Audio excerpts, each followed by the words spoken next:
be freer than you can imagine. It's just that you have to make sure that it's okay with the university as well, so that you can achieve your goals in the end.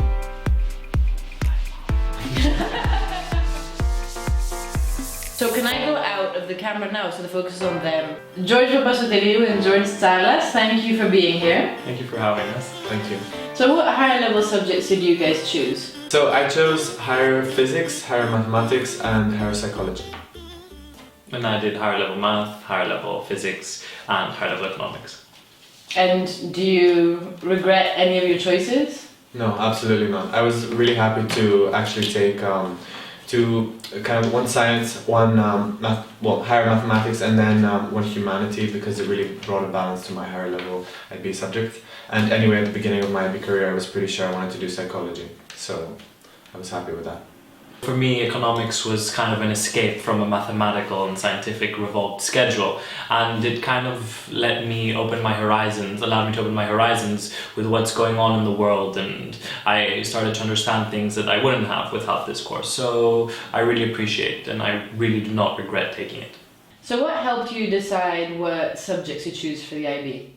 Well, I'd like to say what didn't help me decide and what shouldn't help you decide, and this is whether it's the trend or whether a subject seems prestigious, because these are choices that you're going to make, that you have to be, these are subjects that you're going to be studying for 2 years, and if you regret taking a subject, or if you take a subject just because someone else is taking it or someone else told you to take it, then you're not really going to like it. And I'm not guaranteed that you're not going to like it, but the chances are less likely that you're going to like it rather than a subject that you choose yourself.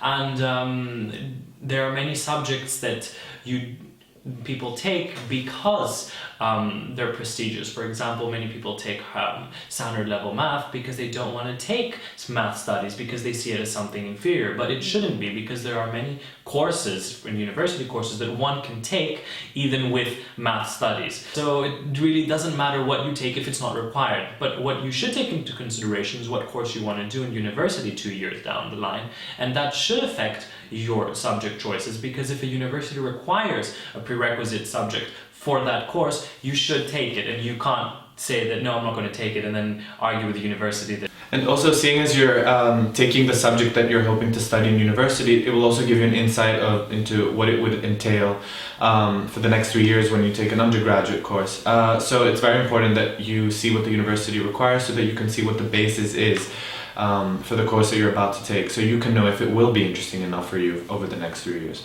And sometimes you should email the university and ask them, if I take this subject combination instead of that subject combination that you're proposing, would this pose a problem? Because I had friends that didn't take high level math, for example, for computer science, but were still eligible to apply for a computer science course with standard level math. Yeah. So you should really get to know what you want to do and which universities you're aiming for, and then you can start, if you're thinking of taking different subjects, you could ask your universities whether that's okay or whether they require a certain subject. Yeah, for example, for psychology, I found that many universities didn't even require you to take psychology, because some schools don't even offer it in the first place.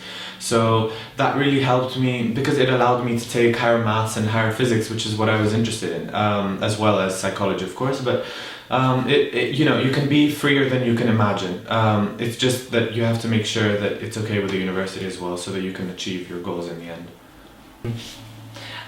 What about changing subjects from physics to biology, or biology to ESS? Do you want to say something about that? Well, that's something that I feel that many people should be aware of, because we have many people that see some sciences as inferior or see some sciences as superior, and they end up making choices due to these reasons, and they're very unhappy with certain subjects. And I've had many friends who have switched sciences until they find one that they find interesting, one that they find doable. So many students took physics, for example, but then moved to ESS or chemistry, because you have to feel able to kind of experiment with your subjects. Don't feel just because you've made a decision you have to stick to it. Yeah, and I would like to add to that with my own experience. I started off in IB1 taking computer science.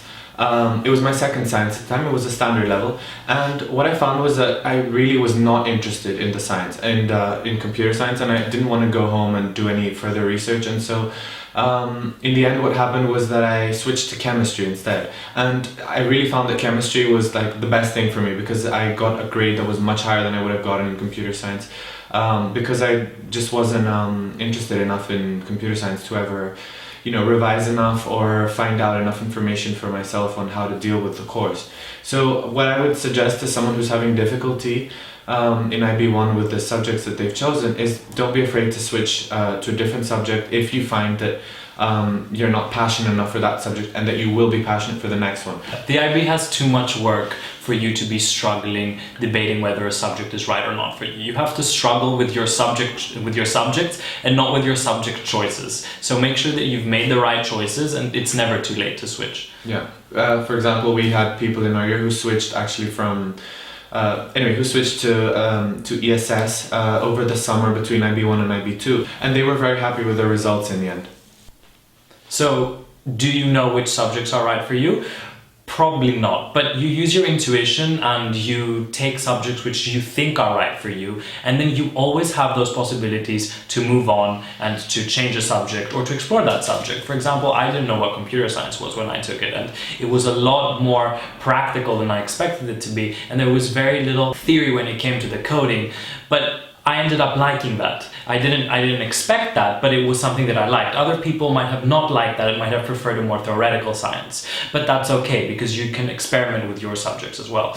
I didn't know how practical it was, and there's a lot of independent learning when it comes to computer science and all other subjects. Yeah, and actually I would like to say especially for computer science and any other subject that is new in the IB, because chances are you haven't learned anything previously, so you are likely to have to put more effort than you might expect in the subject, and that's what the whole IB is about, because there's a lot of independent research included, so you have to be willing to do this research, and that's why it's important to pick subjects that you know that you like and are interested in.